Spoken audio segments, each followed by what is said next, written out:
bino ba congolais et congolais partout bozali mbote na bino esengo ya kokuta na bino lisusu na mukolo lelo mukolo ya mardi o tozo sula na mamwetali mboka na bengi bino ba congolais partout bozali na mikili Amerika na mikili Asia na mikili Europa na mikili Afrika bokoto ngonga ya matosolaka masolo ya République démocratique du Congo ekoki deja masolo tosula masolo ya mboka masolo oyo esalake biso na bino bakongomani tozala na esengo ya mboka na biso yango moni na sengi na bino bokoto lelo eza mukolo masolo eza ya kafu mombu ya peuple Gabi Kabinda aye liboso na bino na itando eke pona kosolo na bino maetali makambo ya République démocratique du Congo information nini eza na mboka situation ya mboka eza ndenge nini yango na eko swana bino lelo mokolo ya lelo benga mombu ya peuple Gabi Kabinda na plus 243 81 689 55 33 na bandeli susu pona meilleure audition plus 243 81 689 55 33 topesi bongo bino bakongolais bakongomani nyonso mbote bakongolais de père bakongolais de mère bakongolais de père et de mère mbote na bino masolo ya lelo oya moumbu ya peuple Gabi Kabinda na population na ye eza masolo oyo tozosolo la situation ya République démocratique du Congo na ngonga oyo ya mokolo ya mardi le 13 août na yango tobandi bongo kopesa bino bambote ebele tomoni bongo na mikili Amerika chef coutumier basonge Joe Tadisha topesi yo mbote ebele topesi mbote na investisseur ou entrepreneur sérieux Jean-Claude Kanda na Iran topesi yo mbote ebele pe ba courage na maelekelaki yo nzambe apesa okimia topesi mbote na plus 32 Georges Diese Kabiena mbote mingi oza na Bruxelles kuna mbote topesi mbote na Dede Lumangi na Dasiva Kisoka na Dangola mbote topesi mbote na Caché Vweta na Afrique du Sud mbote yango wana tobandi maso na biso ya lelo tozosenga kaka na bino unité na unité nde tokotonga mboka oyo na unité nde tokolonga na unité nde tokobengana banguna papa zala inisima Félix Antoine Tshisekedi Tshilombo po ete ye mutu azokumba destiné ya Congo na lelo Maréchal Mobutu aza kosenga biso chaque jour tozala unité nde ekosala makasi po ete le peuple uni bakomaka fort Maréchal Mobutu azoba bien ke tatabo moko ekolobo moko mokonzibe moko Félix Antoine Tshisekedi Tshilombo longola na mutu na oke yoza muluba mungala mukongo muswahili te komande mukongolais late esprit ya bawazalendo mpona kodefendre mabele ya bakoko sapi tarde tozopesa articulation ya émission ya journal lelo ndenge nini ekosalama ezali émission ya kafu benga baninga bokoto partagez lien émission oyo s'abonner massivement na chaîne na bino Top Africa TV New Look et si ka obozora d'information à jour et à l'heure s'abonner massivement partagez lien benga baninga bokoto yebisa ba oke mombu ya peuple Gabi Kabinda esi abandi masolo ya Gabi Kabinda na population na ye sans plus tarder toke na premier point émission lelo eza na 5 points à pamba. Premier point, Félix Tshisekedi crée un nouveau département au sein de l'Agence nationale des renseignements ANER et a signé l'ordonnance complétant les postes restants à l'ANER. Et département va créer département nini, le département d'intelligence économique et financière. Tokolo Belango Awa, Fachi Beton a reçu le boxeur Martin Bakole, donc Tokolo Belango PA. Deuxième point, les dispositions pratiques à prendre pour la rentrée scolaire 2024 et 2025 sur décision de Madame la ministre d'État, ministre de l'Éducation nationale et Nouvelle Citoyenneté, Madame Raissa Malou Dinanga. Tolo Belango Awa, Benseignant balobi soki $500 ezate le 2 septembre classe ezate tolobelango a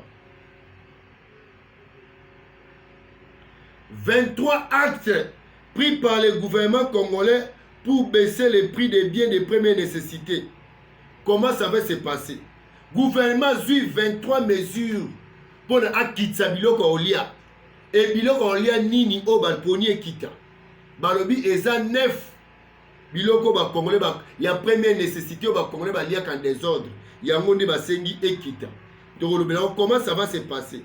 Tolobango a Professeur Moukoko Samba, ministre, vice-premier ministre, ministre de l'économie, à lobby, à mon lobby, yango to expliquer bino à long et à large.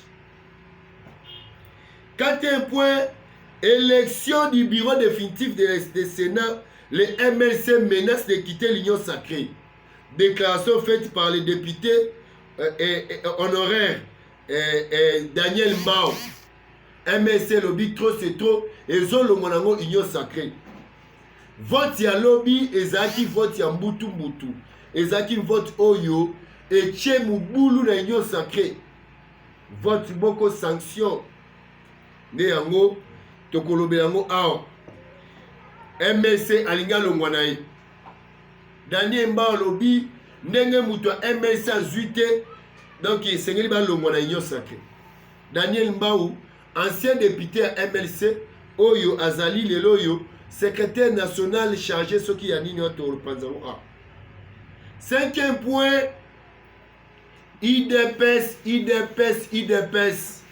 Deo Bizubu Balola contre Augustin Kabouya Chilumba, bientôt en justice. Deo Bizubu, secrétaire général Oba Sika, Augustin Kabouya, secrétaire général Akala, Bazo Kende bientôt en justice.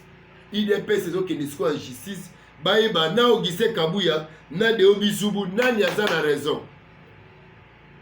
Dans le lobby non mbutu aza na IDPS donc ceux qui te lobeli yango te c'est que toi na besoin pour nous informer te.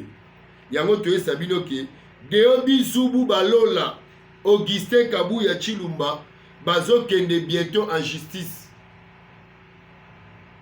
Donc ndenge mambozo kendele justice fait kabula bango. Nani akende na tikala. Nani azala nani azala te yango wana ezali ba point oyo to inscrire na émission lelo pour que toza na besoin bino ba kongomani bozala informé bozo information assure yango to sengi na bino partager li émission oyo bokoto benga baninga yebisa oke bombu ya peuple Gabi Kabinda abandi déjà masolo ya Gabi Kabinda na population na ye. Et sengeli bongo oyeba ke émission lelo eza na 5 points yango tobandi mbangu na premier point. Le président de la République Félix Antoine Tshisekedi Tshilombo a signé ordonnance créant un nouveau département au sein de l'Agence nationale des renseignements ANER. Département d'intelligence économique et financière. Yango tozo limbola eza nini au juste.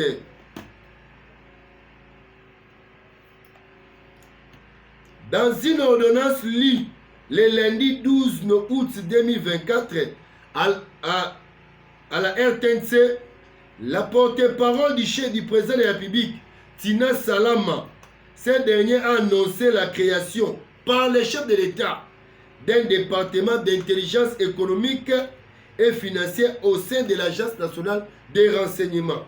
Objectif nango eza nini? Permettre à cette agence d'État de participer activement à la réalisation de la croissance économique pour le développement intégral du pays. Il est créé au sein de l'Agence nationale des renseignements une 4e département dénommé Intelligence économique et financière DIF. Le département a pour assignation notamment la recherche, l'investigation, l'enquête, la collecte, l'exploitation, l'interprétation, la diffusion et le suivi des renseignements économiques. Talandenge Félix Tshisekedi a commis sa lutte contre la corruption cheval de bataille naïe. A tient IGF, à la Moussikou des comptes, à la série nationale des renseignements financiers, agence nationale, agence de lutte contre la corruption, aye ko bakisa direction na kati ya ANER. Po ANER asala makambo bato bamonaka te. ANER yende soki alande likambu nde pole monani. Yango bato bamesa koyiba mbongo ya l'État, bato bamesa kodetourne. Baboyeba ke ministre ya justice aza kotelema ANER mpe batelemisi lisusu na département ya sika oyo etali l'intelligence économique et financière.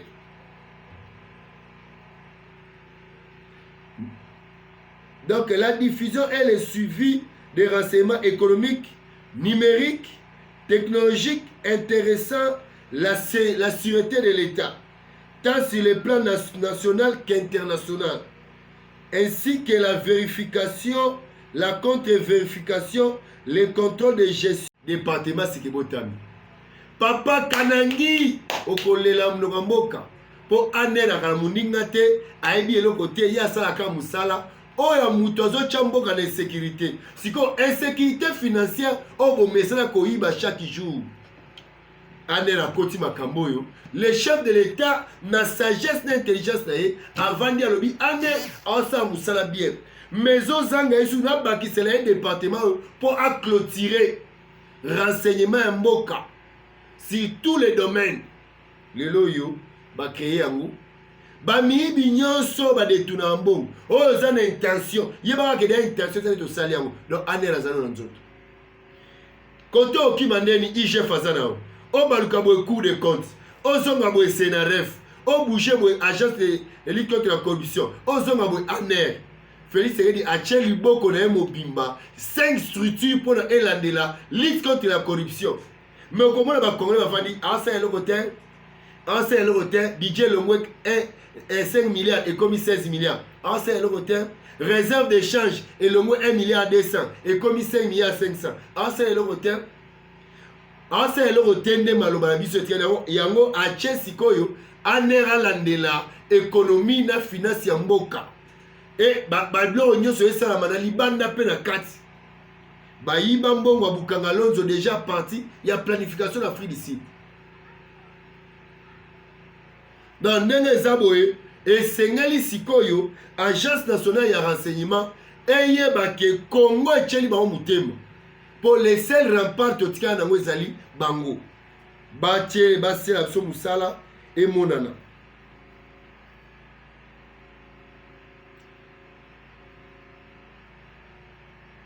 A indiqué la porte-parole Tina Sandipé. Ce département a-t-elle ajouté doit aussi surveiller la gestion des ressources naturelles, de l'exploitation et de la gestion des produits pharmaceutiques. Maman et non Félix Azakaka, envoyé de Dieu. C'est un don pour Moutoko qu'on réfléchit à comprendre ma faille et sa solution. Donc, agence nationale de renseignement, même aux Anabouébake, ceux qui sont simili sous-souté, ton compte dans Nani. IGF Obele la Mouid, bah, on a été. Au Sanabo, chance ministre de la justice, a pour la Kosoko la Masolo, a changé l'image de la justice congolaise. Maître Constant Moutamba, son excellence, a pour la Kolongo la Congolais, souci na maïtali justice. Parce que le chef d'État a ponaké Pambate avec une mission bien précise.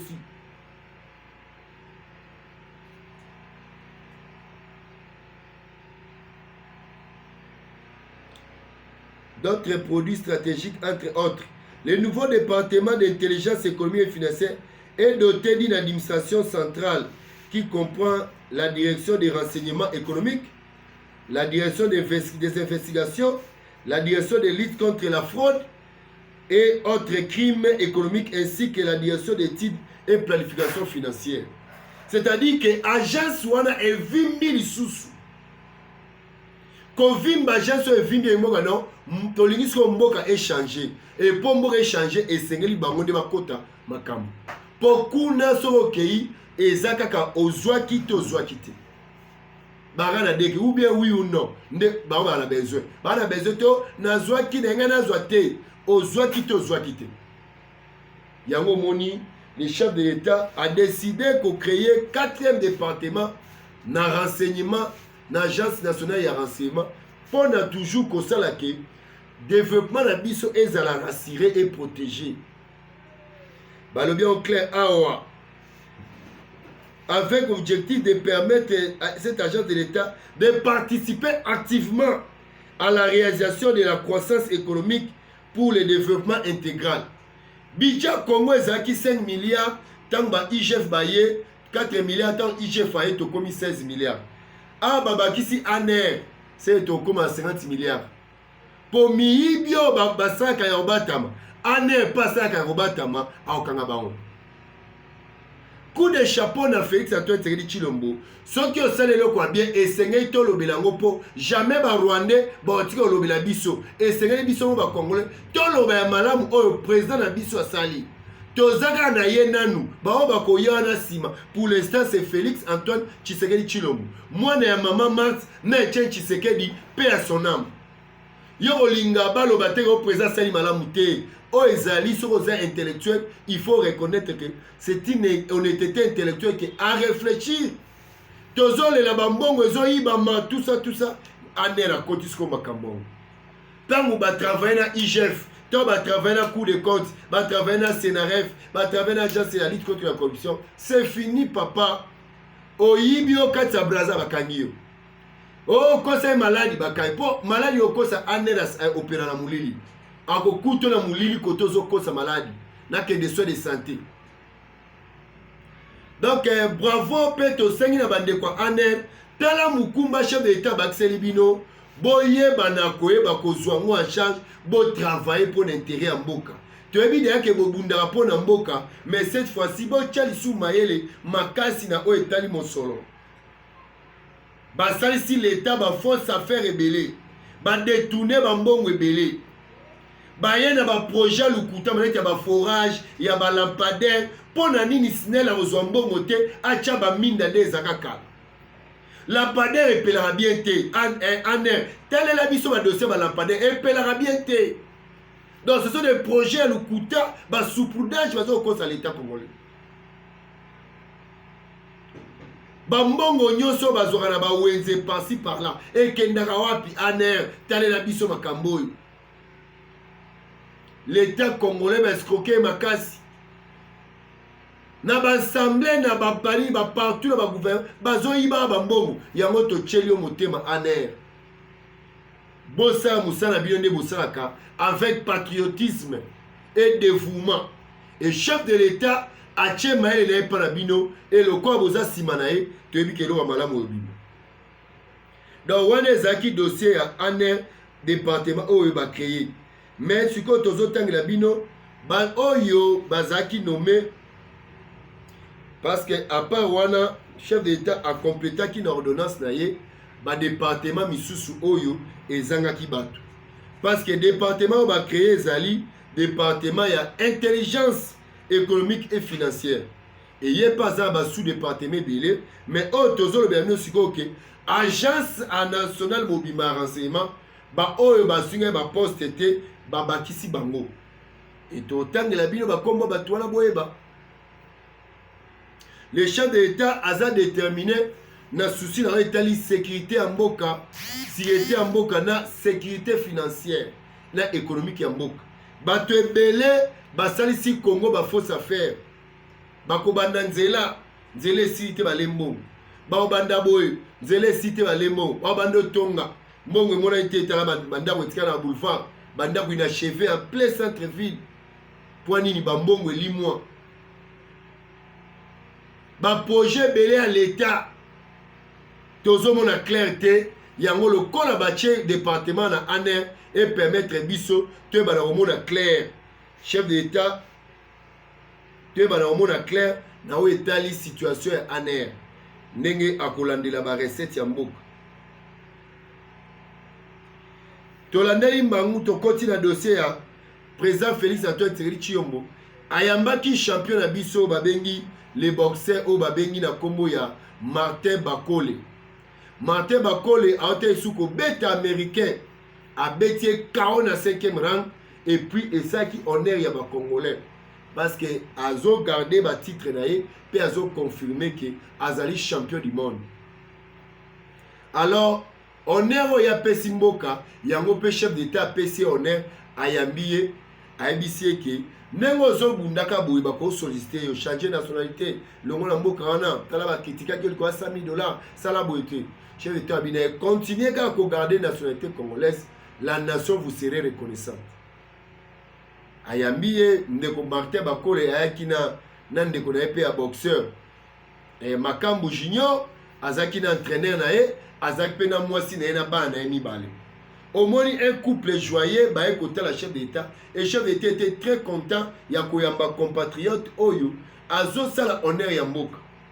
Kobeta américain pa na bango ba Mike Tyson ba vandi ba hôtel américain nde azo betama et ko e pa muto a mese ko lia fo masango do ezaki deux fois ti. Ya i deux fois te alors bonheur wana bomonaki to yambaki eti na stade abineli biso mutwashi po ye azaka souple na mutwashi.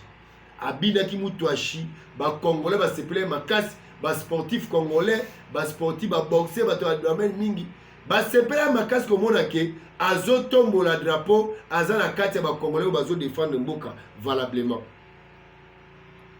Nde yango moni ke situation owana esali ke président de la République ayambi pena bana ayambi maman ayambi entraîneur ayambi Junior Makabo basololi kitoko encourager pe alobi na ye ke nation eza sima na ye ba prochain combat na ye gouvernement congolais en soutenir ye kaka eza fronte ezali kambu ya bendele koya te drapeau ezala toujours défendu libanda place azokende po ete tant bazobeta makofi mandomba bazoyebake makofi en direct de Mbujimayi, en direct de Mbandaka, en direct de Katanga, en direct de Bandundu, en direct de Congo Central, en direct de Bukavu, en direct de Nord Kivu, en direct de Chopo.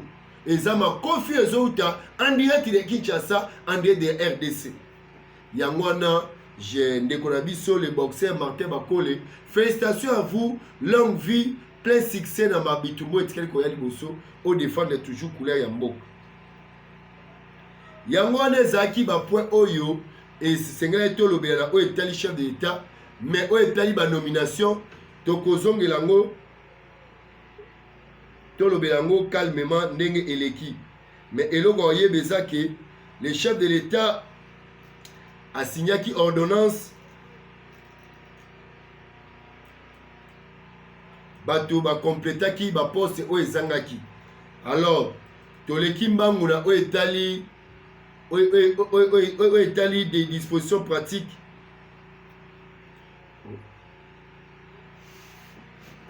donc ndenge tolobaki kaka ke après avoir ko cha département sika président pe asa na ordonnance wana anomaki bato mususu et puis yoka bato bazaki nommé et nommé administrateur général adjoint ya agence nationale de renseignement monsieur Kalamba Impo Joseph a nommé administrateur principal chef du département des services stratégiques et de sécurité intérieure monsieur Mwenze Kirimbe Louis wana azaina sécurité intérieure sécurité est administrateur principal chargé chef de département des services extérieurs monsieur Augustin Niembo Tumba administrateur principal chef de département d'appui Mambambwa Zoro Filemon. Enfin, un nouveau département chargé de l'économie, de l'intelligence économique et financière est créé et qui est représenté par Kabuya Mulumba Alex. Donc, on est les 4 départements où il y a Aner Oyo, Bazuba nomination à Bango. Félicitations à Bango, Tozo Zelaka Moussala, Pe Moussala Yango, et Banate, et Mokanaka Nasaroke, Moke Kemalam. Yango na to clôturer dossier à Félix Sekedi et percebition passage tout le Canada. Deuxième point, où Ezali, les dispositions pratiques à prendre pour la rentrée scolaire 2024-2025 sur décision des ministres d'État, ministre de l'Éducation nationale et nouvelle citoyenneté, Madame Raissa Malou Dinanga. Wana eza décision oye azu ba disposition pratique totangela bino awa alobi boye disposition pratique à prendre pour la rentrée scolaire 2024 et 2025. C'est-à-dire que les parents ont une école primaire, une humanité, une disposition au ministre Azu, une école boyoka. Ah oui, comme mamio someki, au Gokuta na bakonzina l'État. Madame, Messieurs, directeur provincial de l'éducation nationale et nouvelle citoyenneté, tous. Madame, Messieurs, les directeurs provinciaux. J'ai l'honneur de vous communiquer dessous les dispositions à prendre pour une bonne rentrée scolaire 2024 et 2025 prévue le lundi 2 septembre 2024 sur toute l'étendue de la République nationale, les territoires nationaux plutôt. 1. Les parents sont libres de se procurer les fournitures scolaires, les uniformes et la tenue de l'éducation physique au marché de leur choix. Et ça, tu as un uniforme d'école. Si tu as une école, tu as un yate. Tu as une école à caché. Les gens comme école et comme mon bongo. Tu as un uniforme na kati. Or que loko wana etike kozala te. Et bon ba maman ya wenze. O ba olesa bana na commerce ya bilo à rentrée scolaire. Ba côté kato ba côté kate. Uniforme il faut sur mon école. Uniforme batonga bien te bana bien te mais basomra l'école. Il y a un ministre alobi alingi koyoka ngote. Les parents sont libres de se procurer les fournitures scolaires, les uniformes et la tenue d'éducation physique au marché de leur choix. Parce que ça côté ba livre ba cahier de communication biloko nyonso soma na école. Il y a des gens qui ont appris à l'école, qui ont bénéficié x2, x3 pour les parents. Ministre Kati, premier point. Deuxième point, les frais scolaires des écoles maternelles, écoles primaires, des établissements privés et écoles secondaires doivent être perçus obligatoirement en monnaie nationale. Au biso $300, $500, $200. Te tchango na to ya Congo, zone franc congolais. 3. Les inscriptions sont gratuites et doivent être faites aux dates fixées par les calendriers scolaires 2024 et 2025. Aucun test d'admission ne doit être organisé pour les nouveaux venus, élèves ou aucun frais de confirmation ou de réinscription ne doit être exigé aux anciens. Balobi ko senga frais gratuitement ko comme ça bana gratuit bana paye à kala ba ozonga classe ni frais ya confirmation ni frais balingi ngote.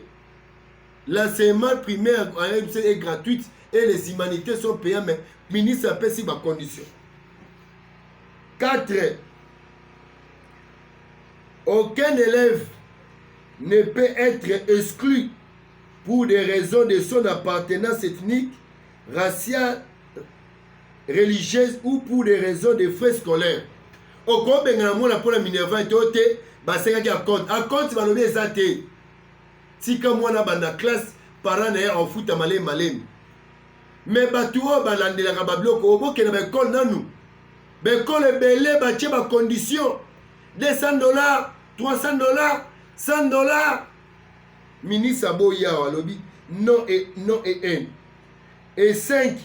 Aucun acompte des frais scolaires ne peut être exigé avant la rentrée scolaire. Moi, dans une classe, je suis à compte. Pesa $200, pesa $300. Et bien, quand nous Walobi, avant même moi, attends la pointe na fait, pesa $200, que nous fout à $200. Moi, na mati, troisième de première, c'est bon, première. C'est le crédit troisième CO, troisième des humanités, mais avant de la point na classe au Kende et Sengeli va payer ça $200. L'école Moussous. Et ceux qui va l'année au monde et ça la ville à Kinshasa. Ministre Aboya lobby clair. Aucun compte de frais scolaires ne peut être exigé avant la rentrée scolaire. Et Sengeli moi n'a tangi un mois. deuxième mois nde bokomeli baparent boya kofuta compte. Ah, ministre, bravo. Madame la ministre Raissa Maloudi Nanga abeti cette place d'école les oignons de mes parents. Parents zotambola zo katsa presse azo loba loba. Pour être torture les qui na niveau d'école ba yo kakate. Yanto seigne madame la ministre kende l'école catholique, kende l'école privée, kende kolanda ba directeur partout bazo exagérer ma frère.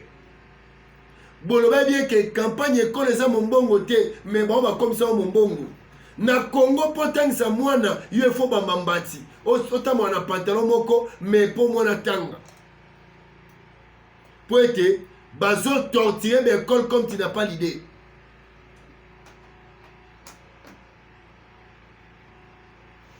Madame la ministre a signé à lobby clair les dispositions pratiques à prendre pour la rentrée scolaire 2024 et 2025. Mais à Betty, c'était aucun compte de frais scolaires ne peut être exigé avant la rentrée scolaire. Tel ministre a joué un souci à mes parents. A joué un souci à mes parents que mon mère est très dur et c'est que mes parents ont joué à mon point. Il y a un compte ça va dans l'école. Conseil que moi, j'ai tenu un gymnastique dans l'école $20. Un ligne de $10. On va faire $10. Eh! Mbongo eza pi yoka ba parents mawa. Yoka ba parents mawa. Yoka ba parents mawa. Mbongo eza wapi. Ndenge eza wana Madame Raissa lobi rentrez za les deux. Mais les deux wana aucun compte esenga ma école. Madame, si nda ba équipe na ba kele ba terrain, ba tande ba sengi ba compte. Pour la bana bakota classe. To sengi ba sanction pour la école wana. Pour zo senga ba compte pour bana bakota classe. Et madame a eu décision à lobby. Les parents sont libres de se procurer les fournitures scolaires, les uniformes et les tenues d'éducation physique au marché de leur choix. Yo somi na $5 au chenga 15. Tala niveau muté amabe bino bato école bukoma nango. Ba kilote ba complet ba varese bo somi la bana ezaka $5. Mais yo cha $15. Donc yo commission mon bon ozo le kana bato azambi. Madame la ministre a lobby clair. Les parents sont libres. Non, Félix Sekedi azana souci à bato. A Chelbiso ministre et enseignement oyo azolande la pena situation de banyoko la ba parents. Ba parents na moment où bazo souffrir makasi. Ko raisonner à compte koto uniforme koto balobi soma na école balobi songi saboye.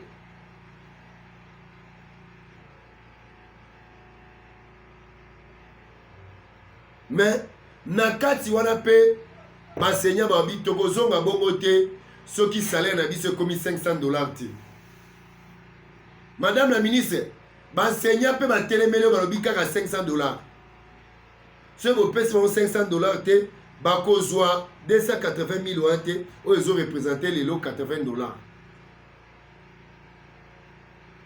Donc banque syndicale est vendue déjà entre le gouvernement et l'enseignant. Bazo analyser ndenge ni sengeli ba réagir salaire à l'enseignant et ba permettre bango rentrer scolaire et zone la kimia.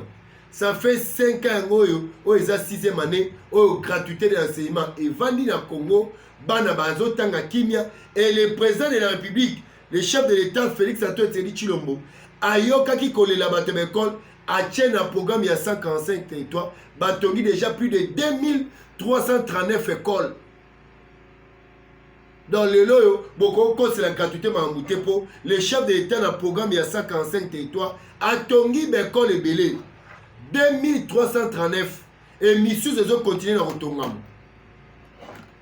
Donc bao babengaka bâtisseur il y a service national Batongi Bekol agence OPNID OBSECO OCFF Batongi Bekol na 145 territoires Missus les artistes basés dans le Tongam.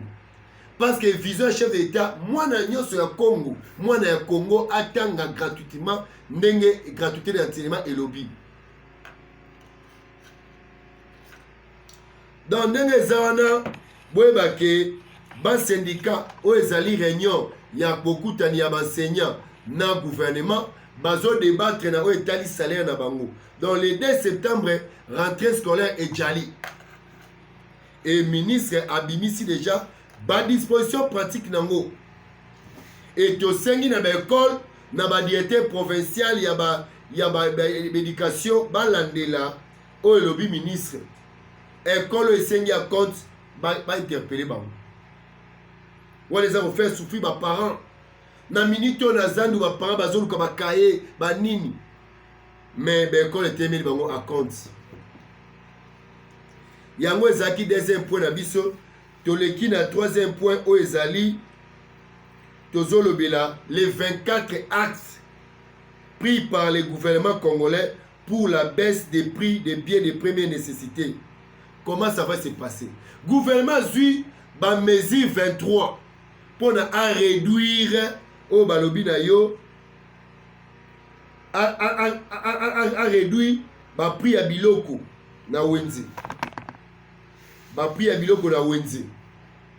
Et biloko et le gouvernement a réduit eza 9. Na bina yo 9 catégories ya biloko. Totangelo maïs.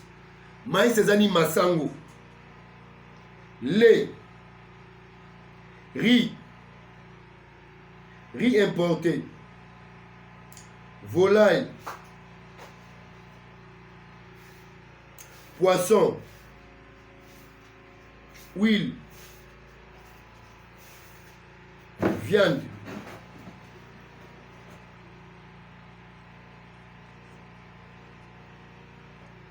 Donc, ndenge zawana gouvernement congolais a tché ba mesure pour permettre biloko ekota ebele pe esti kama na prix assez. Yango zomona awa le gouvernement congolais a décidé tolandaki ministre de l'économie, le vice-premier ministre de l'économie, le professeur Moukoko Samba. Le professeur Daniel Moukoko Samba lobi, le chef de l'État Félix Tshisekedi bataille les mesures nini ko permettre biloko kolia ekita prix. Biloko kolia ekita prix pour les Congolais. Ba Kinois, ba Congolais et Congolais ba senti que Félix Tshisekedi a travaillé pour notre peuple congolais. Et le gouvernement ya Mama Judith Suminwa Tuluka est décidé pour être biloko ekita ba ke bazo bunda ndenge bazo ki mandat ya ko salela ba Congolais. Yango balobi le gouvernement, le mardi 13 août, le gouvernement congolais a pris une série de mesures pour baisser les prix des produits de grande consommation. 23 actes ont été pris le vendredi lors du 8e conseil des ministres. Il s'agit entre autres la suppression et la réduction de certains prélèvements qui ont occasionné la hausse des prix des denrées de première nécessité. 9 produits sont concernés par cette décision de l'exécutif congolais. Le vice-premier ministre de l'économie, Daniel Moukoko Samba, les a énumérés dans la soirée de lundi 12 à Kinshasa lors du briefing co-animé avec le porte-parole du gouvernement Patrick Mouya. Il s'agit de maïs, masango, ekitisa ekola masango, pour fufu et zaradia ao. Balongolaka ba barrière na nzela bandundu na nzela Congo central ba taxe ezangatina fufu ekokita na se po ezali tosala tolona yango epa na biso me bamasango ezota baulufu bazambi bamboka ebele bakitela yango ba taxe babi 1 le riz 2 le lait bana bamela miliki 3 le riz importé o nga na liaka loso kingandi nga na liaka loso ba chinois nga lasa loko ba pakistanais nga mais biso to liaka loso bumba pe tozali babi les riz importés les volailles oh nga na lingaka cuisse nga na lingaka soso nga na lingaka dendo nga nyonso wana balobi baokita poisson oh malwa oh Thomson oh boy ezokita huile oh yalambaka na mafuta à l'huile mafuta à l'huile ezokita viande oka mipanzi ya ngombe o ngombe yango wana ezali 9 produits oyo esengeli balongoli yango bataxe mpo ekita baprix nango ekita mpo so ekoti na Congo etekama moins cher. Dès l'entame de ce briefing au nom du gouvernement congolais, Daniel Moukoko Samba, vice-premier ministre et ministre de l'économie, s'est montré solidaire avec le peuple congolais. Il a affirmé que les dirigeants ont pu se rendre compte de la souffrance d'une majeure partie des Congolais qui ne parviennent pas à manger à leur faim. Aux a 10 000 francs, 5 000 francs et l'euro les athées. Parce que biloko les atalo. Et chef d'État Betty Kofi na mesa lobi Daniel Moukoko Samba, docteur en économie, bimisa maele na onyoso pour être biloko kita. Et lelo otomoni le professeur Abi bazui 20 na gouvernement Mama Judith Suminwa, bazui 23 actes. On va bénir 23 mesures pour nos qui s'apprient biloko. Ni nouer les débuts du mois. Ozo kokocha provision te, atoche provision ezo koma suka sanza te. Pour soulager la population, le gouvernement a décidé d'agir sur 9 produits cités par Daniel Moukoko lors du briefing. Les ménages congolais passent des moments difficiles. Non, le gouvernement est sincère. Et il y a dit que le peuple congolais a souffert. Non, Félix Tshisekedi, bravo. Bravo, Maman Judith Soumino. Bravo, gouvernement congolais. Bravo, le professeur Moukoko Samba. Pour reconnaître que le peuple congolais souffre. Les ménages congolais passent des moments difficiles. Les paniers de la ménagère coûtent cher. Les prix n'ont pas cessé d'augmenter d'année en année, de mois par mois. Et le président de la République nous a instruit pour que l'on dessert les trains qui entourent les paniers de la ménagère dans ces pays. Il s'agit d'abord d'un ensemble de produits qui ont été cités. Il s'agit du maïs, de la farine de maïs. Il s'agit du lait en poudre, du riz importé, des volailles, du poisson, de la viande, de l'huile végétale. Il s'agit donc de produits qui sont consommés de manière régulière par les ménages congolais, a dit le VPM en charge de l'économie nationale. Les taxes et autres prélèvements qui concernent les différents produits a toujours provoqué une hausse des prix de ces derniers. Toutes ces dernières semaines, sur le marché, les prix de certains denrées, pour la plupart importés, sont passés du simple au double. Donc, il y a dit que l'État comprend que biloko est mati de simple au double. Les commerçants ont logiquement augmenté les prix après avoir payé les différentes taxes prélevées par les services publics de l'État. Le gouvernement a décidé de supprimer certaines taxes et réduire d'autres de 5%, de 25% et voire même à 50%. Ce que le gouvernement congolais voudrait faire pour ces produits qui sont les plus consommés par les ménages congolais, c'est-à-dire moi je vais vous enlever cette brique pour une autre brique, je vais diminuer cette brique, ce qui coûte à 50% pour les troisième briques et je vais diminuer à coût à 40%. Tous les autres prélèvements qui ne sont pas prévus dans les structures régulières des prix des biens et des bulletins des biens de liquidation, je vais les supprimer. L'effet immédiat devrait être le prix de revient de ces biens va diminuer. Si le prix de revient diminue, le commerçant n'a qu'à ajouter sa marge bénéficiaire et si ça suivant les prix de vente également va diminuer. A expliqué. À la question de savoir quand est-ce que ces mesures vont entrer en vigueur, le patron de l'économie a annoncé que la première ministre Judith Suminwa prendra rapidement un décret pour que ces mesures soient réellement appliquées. Donc, Madame la Première ministre a consigné décret où ils ont quitté ça, prix biloko, où ils ont longola ba taxe, wana nyoso, ils ont supprimé ba barrière, ils ont longola ba barrière. Daniel Mukoko Samba, Bandundu Kinshasa, 150 barrières. Longola ba barrière na nzela Bandundu. Longola ba barrière na nzela Congo central.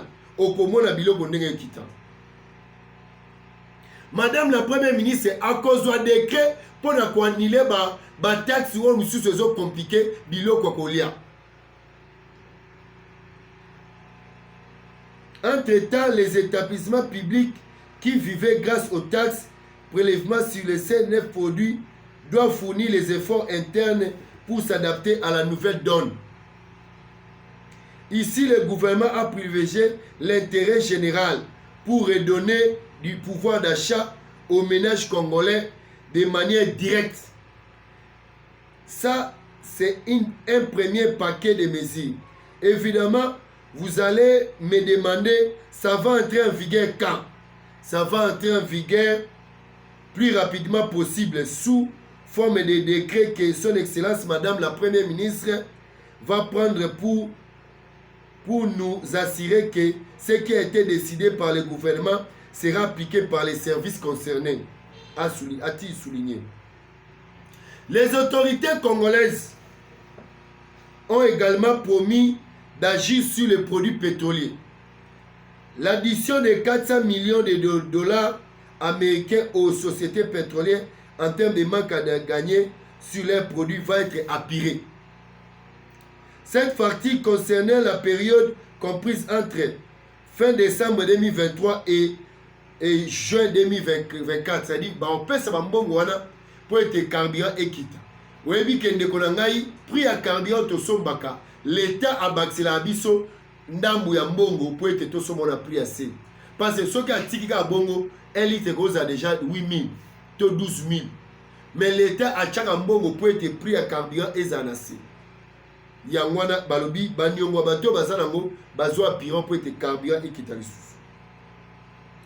Les distributeurs de produits pétroliers vendent à un prix qui est de 2100 à 2300, inférieur au prix auquel ils ont convenu avec le gouvernement congolais de vendre des produits. Ils attendent en retour de ce que ces manques à gagner leur soient remboursés par le gouvernement en fin décembre 2023, ce qui est une ardoise de 285 millions que le gouvernement doit aux distributeurs pétroliers. Et si on extrapole jusqu'à juin 2024, ça serait une bagatelle de près de 400 millions de dollars. Le gouvernement s'est engagé de rembourser aux distributeurs les produits pétroliers pour que ces continuent à approvisionner les stations et les carburants qui ne manquent pas dans le pays. Les promesses étant faites par le gouvernement congolais et ils attendent de voir leur exécution. Nalobi na bino awa, ministre économie baleka, to pesa na confiance na Daniel Mukoko Samba. To soutenir ye pour être akitisa biloko. Parce que le chef de l'État a l'obambala moko a fait ses instructions. Et il y a un ministre, un premier ministre qui a exécuté. Chef de l'État a l'ingayoko, pouvoir d'achat et congolais et zonga. Et mata pour être biloko et mata biloko et kitaba comme les locaux somba va vivre bien. Yango moni to sengi na professeur Daniel Mukoko Samba bimisa maele na union soyoza savant pour être biloko kitana mboka. Ba baleka ki wana ba équipe ba professeur ba kokite yo la ki saba que yoza professeur docteur en économie s'il vous plaît. Professeur Daniel Mukoko Samba tozo talela yo bana Congo baleli ba hotelela yo kitisa biloko olia tomoni 23 actes pris par le gouvernement Jidi Soumino. Maman Jidi Soumino yeba ke oloba ke ba congolais ba peso confiance batalela yo oko changer ba vie na bango. Yango na kitisa biloko olia pour que les Congolais se retrouvent azana mbongo muke alia atonda. Et là, to sengi binoka yangwana, lokola bozo travailler si yango, tozo soutenir bino pour être réussir. To pesi bino ndenge nini, professeur Mukoko Samba alobeli si restriction à chef de l'État na directive ya madame la première ministre Judith Suminwa ndenge nini basali ba plan 23 actes oyo bazwi pour ete gouvernement congolais akitisa prix ya badare ya première nécessité babien oyo toliaka air nyonso. Nga na sepe komona masango na kati masango wana ozoka bulu wana na sepe komona na kati yango wana ezalaki 3e point na biso toleki mbamo na 4e point. 4e point na biso ezali élection du bureau définitif ya Sénat. Les MLC menacent de quitter l'Union sacrée. Daniel Mbaou, secrétaire national ya MLC, a lobby boy. Na maélega ki lobby pour la poste ya rapporteur oyo la sénatrice Françoise Bemba a échouaki a lobby bien que Union sacrée nde est sacrifié. Alors bamoni ke Bemba kuna azozwelo vote se mie balongo na bango. Daniel Mbao alobi balongo na bango po ete MLC azozwelo vote. Élection ya bureau Sénat oyo esalamaki lobi ezalaki mbutu ezalaki makasi na élection ya Sénat. Élection ya Sénat tomoni bato ebele bakweisamaki bagai bakweisama lobi soki baye makasi te. Mais la sénatrice ya MLC a échouaki na élection lobi et bato ya MLC badeside babi ndenge esami bongo c'est que bato ya Union sacrée barespecte mot d'ordre te bakeya mort de disperser. MLC azosibi baku alors baku wana o MLC azwi bango basengeli bakonzi ya MLC batala nyonso baku wana bazwa décision balongwa Union sacrée parce que banéglige bango wana eza négligence makasi. Sénatrice na bango Françoise Bemba abimite ndeni na poste ya rapporteur. Poste ya rapporteur ebimi kuna ila Neferti Gundianza yende mutu abimi kuna abimi nani obabaka abimi rapporteur.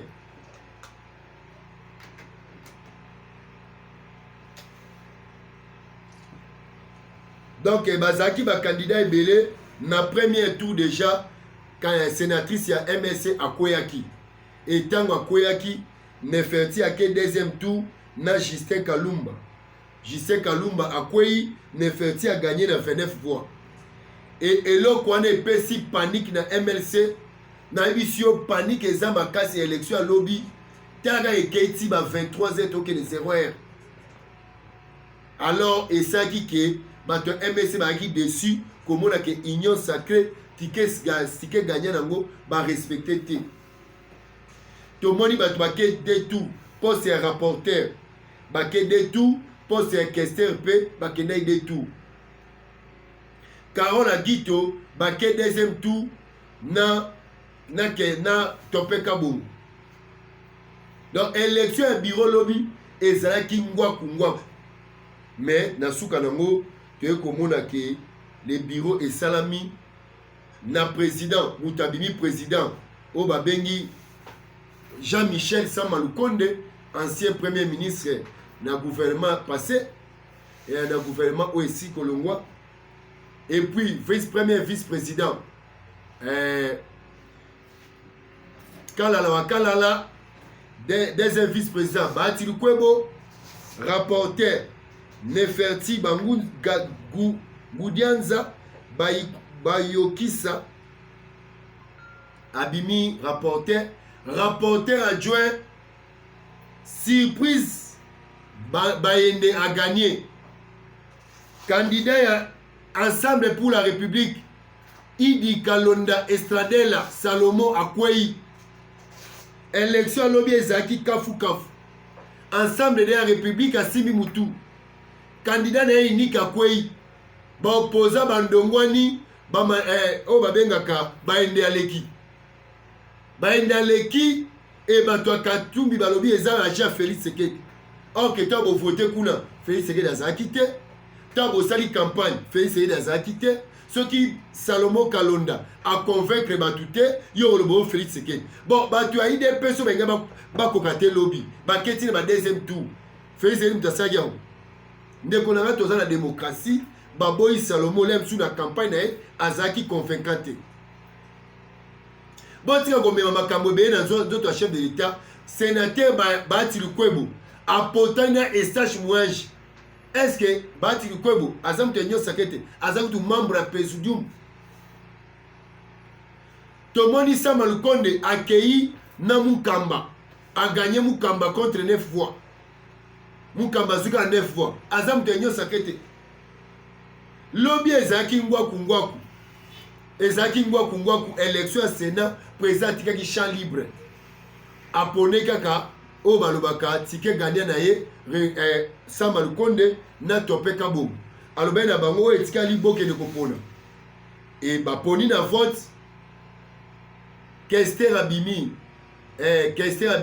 topeka bongo mukenge shai kaka nde tobelelaki awa ke bakongolais bali bamona na question ya Sénat topeka bongo mukenge shai ye nde aganyaki l'homme honnête et intègre topeka bongo l'homme honnête et intègre topeka bongo mukenge shai. Félicitations na yo papa pour être ezaki ba message na ba pele ba congolais bazo komela biso ke na place ya Sénat bochi la biso l'homme intègre na question wana bochi la biso l'homme intègre topeka bongo mukenge shai et question adjointe ezali o onana ne abimaki wana donc lobby ezaki bituma makasi na o etalaki élection à Sénat et élection à Sénat l'échec ya MLC bandi ko menacer à quitter Union Sacrée. Alobi bazo sala MLC ba ku ebele et Union Sacrée bazo ya konga ko respecter MLC te ni président Jean-Pierre Bemba. Yango lobby to konga toyeba ba position ya bato MLC zanini pour être Daniel Mbao esi alobi ke balongo na bango. Token na dossier suka 5e point na biso o tozoba IDPS Deo Bizubu Balola Augustin Kabuya Chilumba bientôt en justice. Augustin Kabuya na Deo Bizubu Balola bazoke na justice. Bazoke na justice pour être moko tali kondima muninga. O banyo na CDP o le CDP za lukuta. O biso le yo ba cheka ndenge nini. Donc komi kaka ba ke na justice pour être bazo ibisa bango ba yo kana ba ingo kanati. Ezo simba te na IDPS na lobi no e komi ngwa. Balongoli Kabuya dimanche lobi lundi Kabuya bengisi matinée annulé biloko nyonso wana. Pe afongoli batu pole ndenge makambo esengeli tambola. Yango tomoni justice Kabola bango. Loko bazobo ya koyokana pour Augustin Kabuya lobi oya komeka je vais rester en justice contre lui parce que yem tazana mandat et c'est lui qui détient la signature. Bon Deo Bizubu Balola ye baili ye pour un mandat 6 mois à sa congrès. To tuni bango congrès bo kende ya nini? Bo ete bosaka congrès après 5 ans, bo te congrès na mois de décembre, 5 octobre. Au moins place au souki, bo kende la justice. Augustin Kabuya Chilumbai na Deo Bizubu Balola bakosuka na justice. Pourtant ba obunda babetani makofi, batu bakufi, badegele ki justice a s'enquérir nango. Bientôt ils seront en justice. Deo Bizubu Balola na Augustin Kabuya Chilumbai. Ba okende na justice na bino IDPS. Bozo décevoir batu makasi. Peuple congolais a checké a fondé espoir na pas la bino a commis perdu. Ami pese panani parti o e premier te bango makambo belé. Le peuple d'abord. Et le moins la minoko na bino bokomisi kaka les postes d'abord. Oti toi là-bas moi j'y m'y mets. Bachanga ministre, ce bachanga ministre c'était na télémélier. Akende. IDPS. Bientôt vous serez en justice. Nalobi nao Deo Bizubu Balola. Oyo azali secrétaire général nommé. Oyo bapona qui est pas CDP. Augustin Kabuya Chilumba.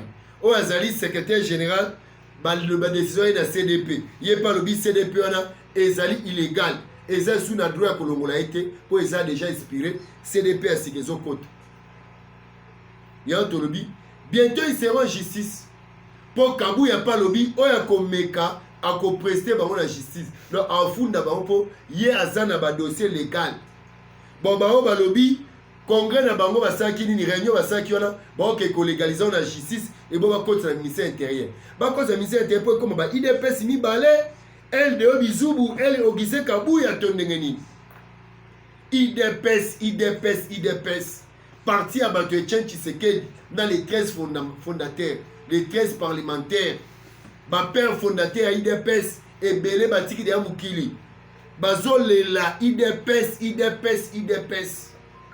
bientôt en seront en justice Deo Bizubu balola Auguste Kabuya bako samba na justice bobali ko kanate o balongole abinga bo longola ngate nga nazali je suis et j'y reste na sisa mandat na ngai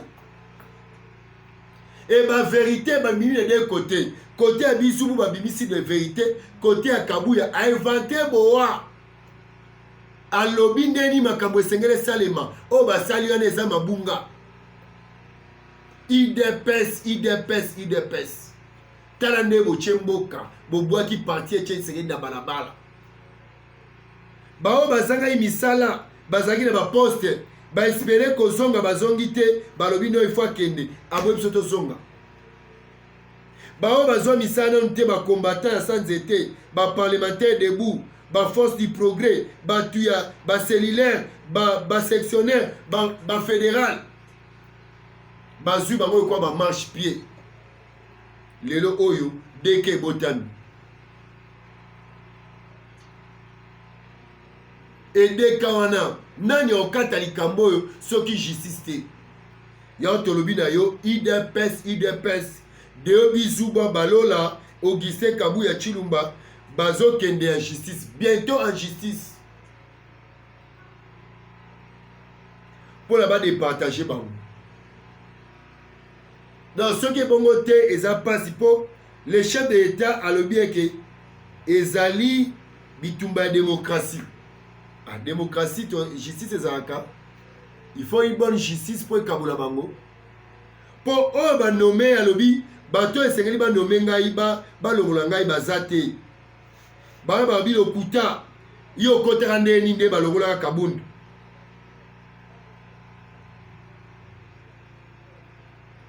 mais batangeli biso babi composition ya CDP ba député national élu et sénateur élu sur la liste des partis ministre et mandataire président du parti président des comités fédéraux président des conventions démocratiques fédérales président de l'école du parti le président des ligues des femmes président des ligues des jeunes et des personnalités à raison de 5 par province désignés par le président du parti yangwande basala bureau non balobi masolo ezebele yango tobi justice kata dossier IDPS to lembi tongo midi pokwa kaka IDPS Monsieur Constant Moutamba excellence kota no dossier IDPS kota dossier IDPS to komi na suka émission na biso to pesi bino mbote bobenga na plus 243 81 689 55 33 benga moumbu wa peuple Gabi Kabinda s'abonner massivement na chaîne Nabino Top Africa TV New Look masolo eza ko continuer lobi to monani pona ko solola pona lelo to suki awa mbote na bino